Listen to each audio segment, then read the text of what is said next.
안녕하세요. 물리 선생님 김웅지입니다. 오늘은 전반사와 전자기파에 관련된 것을 살펴보도록 하겠습니다. 먼저 전반사부터 볼까요? 전반사. 전반사는요, 밀합 매질에서 소합 매질로 갈 때, 이때 이제 빛이 입사되는 거죠. 입사가 됐을 때, 임계각 이상으로 입사가 되면은 굴절이 안 되고 내부에서 그냥 전부 반사가 되는 겁니다. 근데 우리가 내부를 빼고 보통 전반사라고 얘기하는 겁니다. 밀합 매질하고 소합 매질은 뭐죠? 굴절률이 차이가 있는 거죠. 빛의 입장에서는 밀합 매질이 소합 매질보다 굴절률이 더 큰 겁니다. 이랬을 때 특정 입사각에서 이제 이렇게 입사가 되면은 굴절이 안 되고 내부 전반사가 된다는 겁니다. 보시죠. 여기가 물입니다. 그리고 여기가 이제 공기예요. 이렇게 돼 있는데 여기서 이제 빛을 입사시키는 겁니다. 물 속에서. 레이저 포인터 같은 곳으로 입사를 하면은 어떻게 되는 거죠? 이제 법선을 그리시고 이게 입사광이 되죠. 입사광이 되면은 물이 아무래도 밀도가 크죠. 얘는 밀도가 작습니다.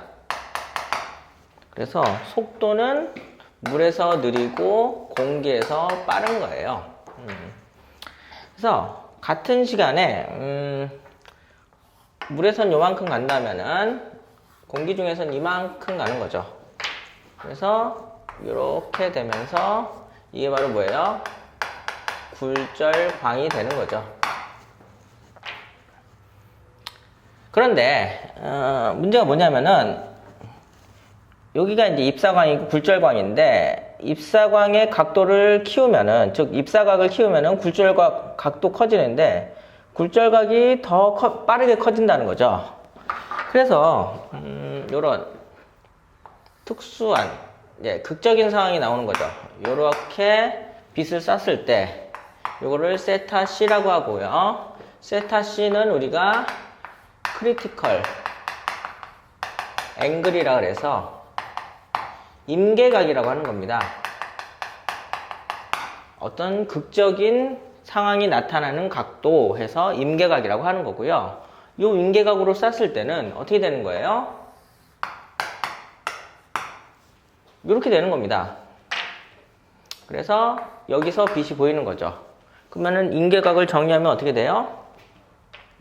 임계각은 굴절각을 얼마로 만드는 거예요?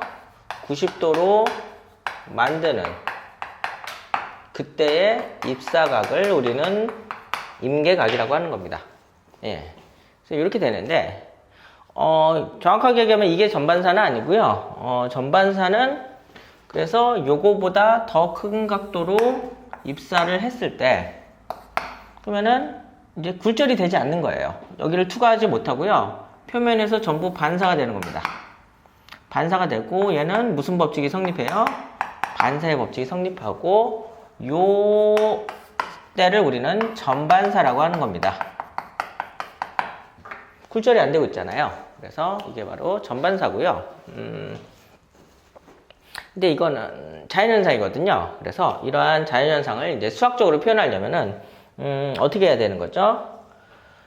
일단 물의 밀도를 알아야겠죠. N이라고 하고 공기의 밀도는 굴절률은 1이죠. 물의 굴절률은 N이고 공기의 굴절률은 1이니까 이렇게 된 거고요. 요걸 가지고서 이제 스넬의 법칙을 이용해서 전반사의 조건을 살펴볼 수 있습니다.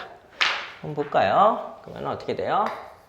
N1 sin 세타 1, N2 sin 세타 2가 스넬의 법칙이잖아요. 그러면은 물에서부터 쏘니까 N이고 임계각으로 쏘는 거죠. 그 다음에 뭐죠? 공기의 굴절률은 1이고, 인계각으로 쏘면은, 예, 굴절각이 90도가 되죠? 사인 90도는 1이니까, 따라서, 사인 세타 C는 n분의 1이죠. 그래서, 이렇게 되니까, 요것보다 크게 되면은, 예, 전반사가 일어난다는 거죠. 전반사 조건입니다. 근데 이제 대학에 들어가시면은 역함수로 표현하셔가지고요. 예,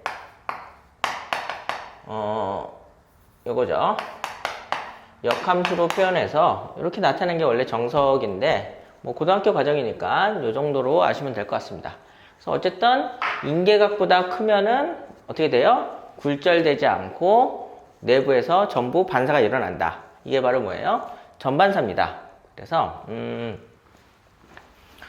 뭐 아주 시험에서 다양하게 낼 수가 있겠죠. 그래서 이렇게 보시면은 이런 게 있습니다.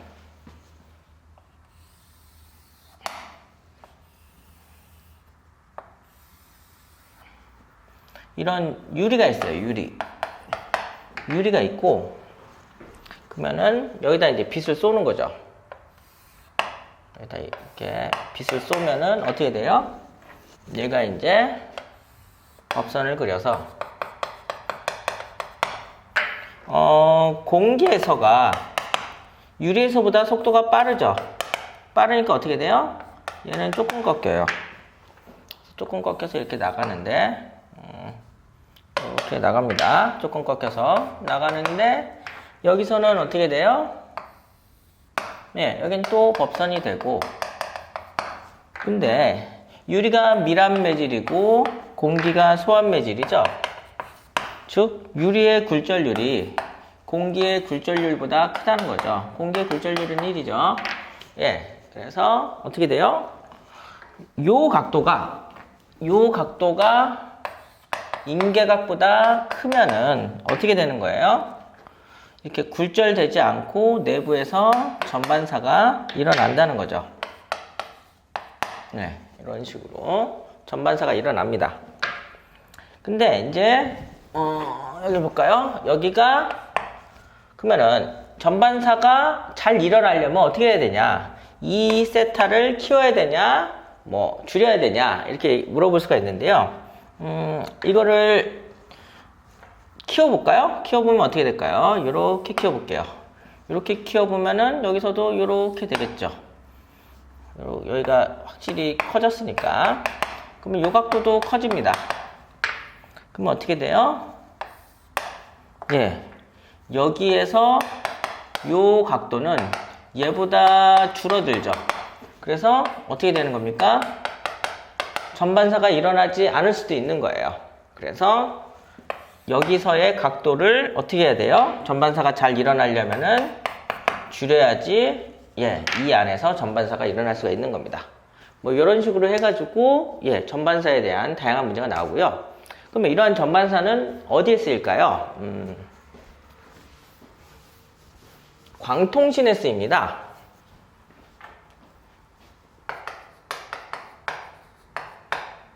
광통신에 쓰이기 때문에 광섬유부터 얘기할까요? 광섬유는 뭐냐면은 예, 유리막대입니다. 유리막대인데 아주 가느다란 거예요. 머리카락처럼 되게 얇은 그러한 막대입니다. 근데 그 막대를 이렇게 만드는 겁니다.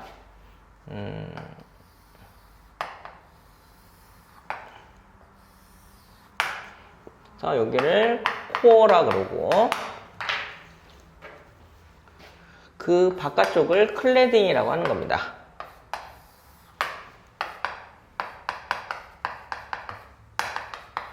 예, 그래서 뭐 클레딩, 예, 코어 뭐 이렇게 되어 있는데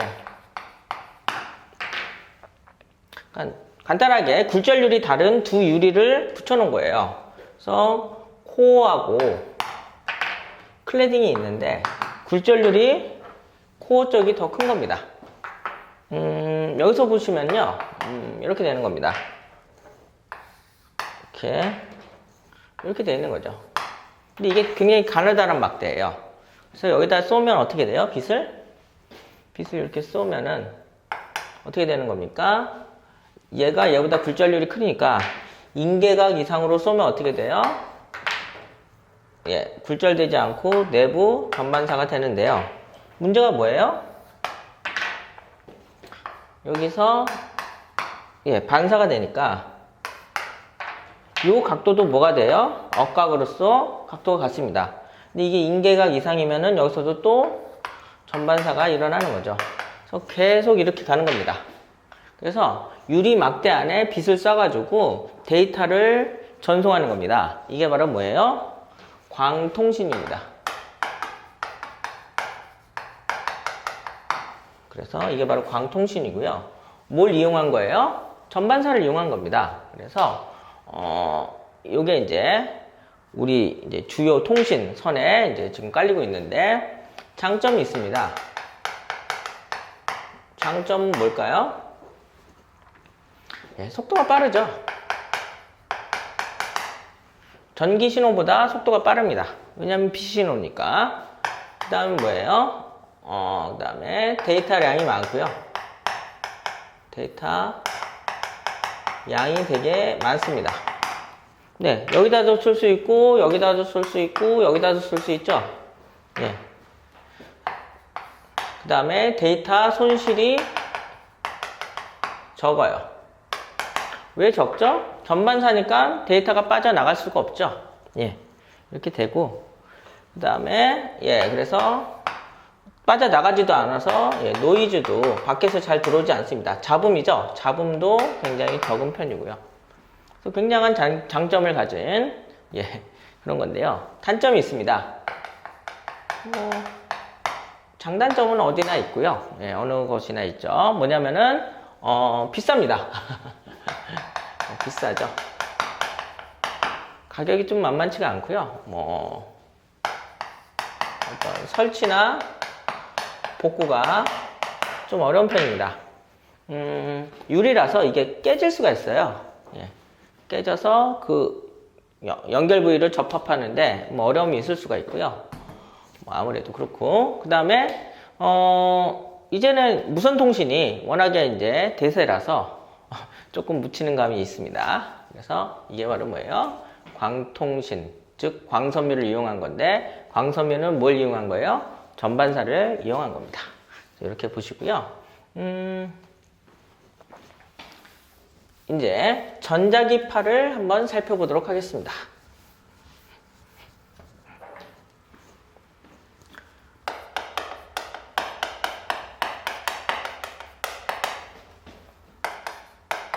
예, 일렉트로 마그네틱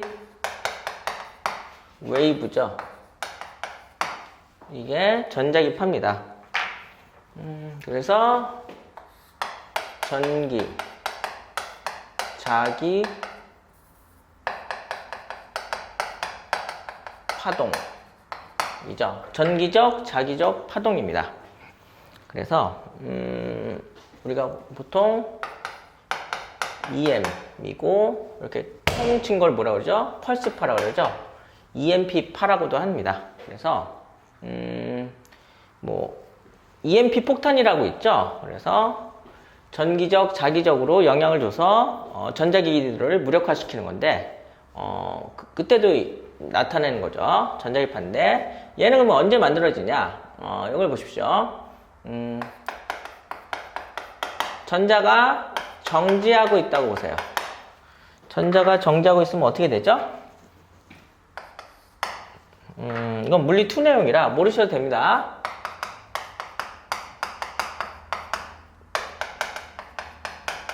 전기장이라고 하는 게 발생을 합니다. 예, 전기장이라고 하는 건데 전기에서의 자기장과 비슷한 거다 이렇게 생각하시면 됩니다. 예, 지금은 얘기하기가 좀 그렇고요.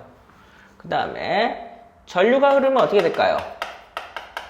전류가 흐르면은 주변에 뭐가 생겼었죠? 주변에 자기장이 생겼었죠? 예, 그래서 자기장이 발생을 해요. 근데 전자가 정지를 하면 어떻게 될까요? 전자가 등속도 운동을 하면 어떻게 될까요? 전자가 이동을 하면서 주변에 뭐가 생기는 거예요? 전자의 이동 방향은 전류의 반대 방향이죠. 이렇게 전류가 흐르는 거라 생각을 하고, 뭐가 생겨요? 자기장이 생기고, 그 다음에 뭐도 생기니까 전기장도 이런 식으로 생길 수가 있어요. 그래서 둘 다 생긴다. 근데 전기장하고 자기장이 일정하다 이렇게 생각하시면 되고요. 전자가 이제 가속도 운동을 할 수가 있습니다. 전자가 이렇게 가속도 운동을 했을 때는 어떻게 돼요? 전기장과 자기장이 어떻게 됩니까? 변화가 돼요. 그래서 오늘은 얘를 가지고 얘기하는 겁니다. 누구요? 전자기파요. 그래서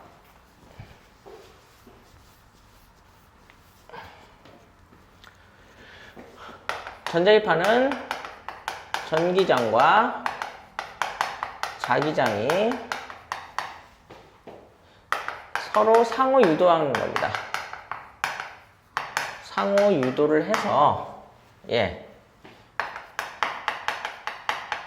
전자기파라고 하는 일종의 빛을 만드는 겁니다. 어떻게 만드는지 봅시다.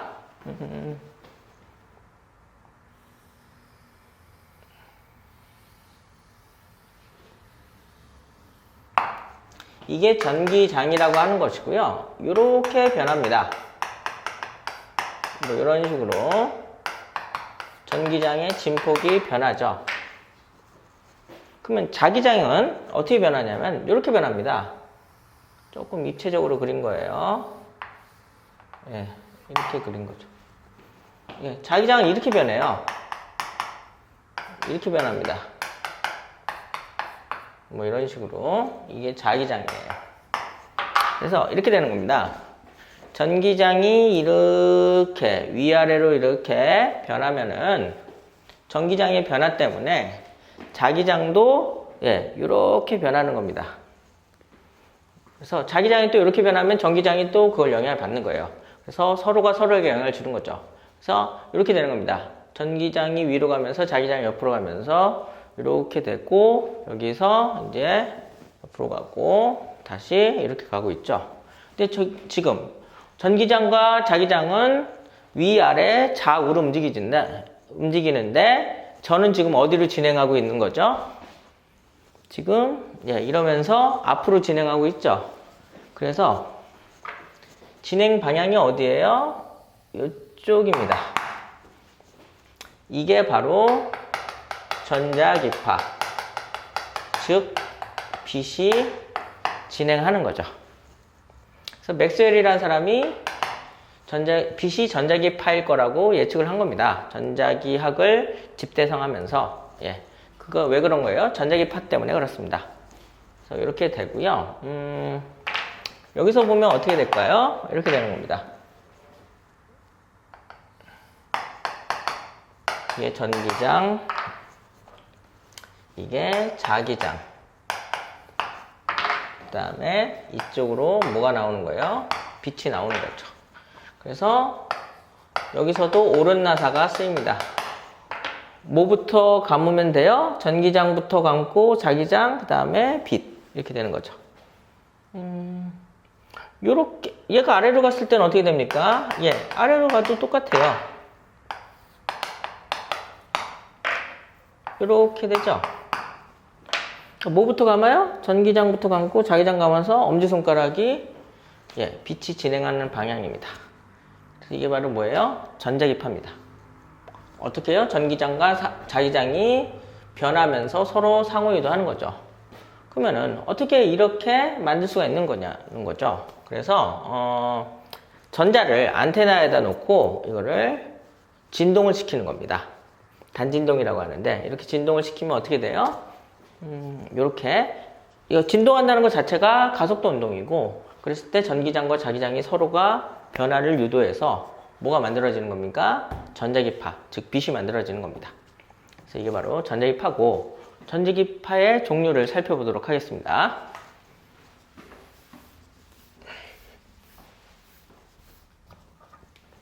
그래서 이쪽으로 갈수록 파장이 짧고요. 파장이 짧으면은 진동수가 큽니다. 진동수가 커서 에너지가 크죠. 왜 에너지가 크죠? 이렇게 돼서 그렇죠. 그리고 빛의 속도는 어떻게 돼요? 파장 곱하기 진동수였죠. 이래서 이렇습니다. 그리고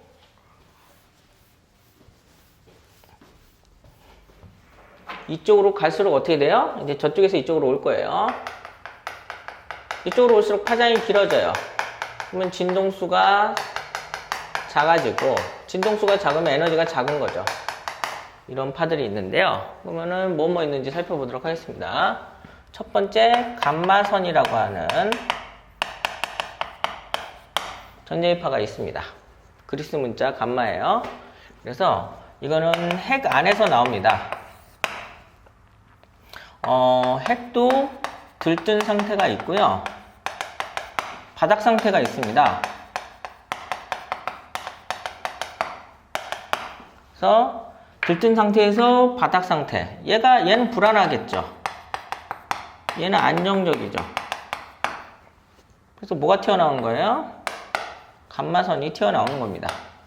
그래서 굉장히 에너지가 높죠. 높으니까 어떻게 돼요? 투과력이 굉장히 좋습니다. 굉장히 셉니다. 그래서 핵폭탄이 터졌을 때 제일 위험한 애 중에 하나고요. 근처에 있을 때. 그 다음에 초신성이 폭발했을 때도 제일 위험한 겁니다. 이게 바로 감마선이고, 그 다음 뭐가 있을까요? X선이라는 게 있죠. 그러니까 X선은 전자의 전이 원자에서의 전이 과정에서 나올 수 있는 최대 에너지의 전자기파예요.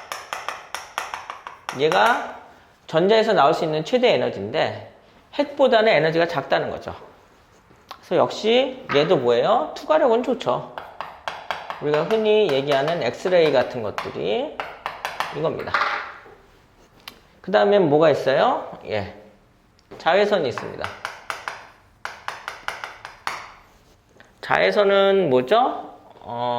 이제 우리가 화학선이라 그래서 살균 작용도 하고 피부암도 유발을 하죠. 그래서 X선 다음으로 그 에너지가 높습니다. 그래서 얘는 수소 원자에서는 뭐죠? 라이먼 계열이잖아요. 그렇게 되고요. 그 다음 뭐가 있죠? 가시광선이 있죠. 가시광선은 여러분이 잘 아시니까 그냥 넘어가고, 그 다음에 이제 적외선이 있죠. 적외선은 뭐예요? 열선입니다. 열선이고, 그 다음에 이제 마이크로파라고 있습니다. 마이크로파라 그래서 전자레인지 같은 데에서 사용하는 건데요. 얘의 고유 진동수하고 물의 고유 진동수가 있어요. 이 두 개가 같습니다. 같으면은 어떤 결과가 일어나요? 공명이라고 하는 현상이 일어납니다. 그래서 이렇게 진동하고 있는데 외부에서 똑같이 똑같은 진동수가 들어오면 어떻게 돼요? 진동이 훨씬 커진다는 거죠. 그래서 음식에 있는 물에다가 전자레인지는 물의 고유 진동수랑 똑같은 마이크로파를 쏘는 거죠. 그러면은 물이 크게 진동하면서 열 에너지가 발생해서 음식이 데펴지는 거죠. 이게 바로 마이크로파고요. 그 다음에 이제 마지막으로는 뭐가 있죠? 라디오파가 있죠. RF라고 하는데, 얘야 우리가 잘 알죠. 통신에 많이 쓰고요. 얘도 통신에 씁니다. 통신에 예조 쓰는 거죠. 그래서 이런 것들은 주로 통신에 쓰고, 이쪽은 에너지가 되게 높은 쪽. 이렇게 되고요. 따로 언급할 곳이 없어서 그냥 여기서 언급을 하는데, 예. 그래서 깊은 물이 얕은 물보다 예, 속력이 더 빠릅니다. 아무래도 이제 깊은 물이 밀도가 더 크죠. 밀도가 더 크면은 그 수면파 같은 것들은 예, 속도가 더 빨라지겠죠. 그다음에 뭐 아무래도 뭐 마찰도 깊은 물에서 더 적을 테고. 그래서 요거는 따로 언급할 곳이 없어서 여기서 언급하고 예, 오늘의 강의를 마치도록 하겠습니다. 네, 감사합니다.